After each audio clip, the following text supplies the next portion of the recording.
funding for Amazon, I had to talk to 60 prospective investors to raise $1 million, and I raised $1 million from 22 different investors, $50,000 at a time, and they got 20% of the company for $1 million, and that was in '95.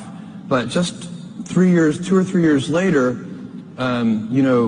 Stanford MBA with no business experience could raise $25 million with a single phone call if they had a internet business plan. So the whole thing in just 2 or 3 years, the excitement, really, as we would shortly see when the bubble burst in the year 2000, the hyperbolic excitement about the internet had infected everybody. And I knew that we had I liked our business, and I liked the fundamentals of our business, but I also knew that the stock price was disconnected from what we were doing on a day-to-day basis. And so I was always preaching. We would have all-hands meetings, and it was a small number of employees at that time, but probably, let's see, in '97, I think we would have had a few hundred employees. We would have all-hands meetings, and I would say, look, we got to remember the great quote from Benjamin Graham that in the short run, the stock market is a voting machine. In the long run, it's a weighing machine. So don't think about the daily stock price, because it was going up every day. The stock price is going up.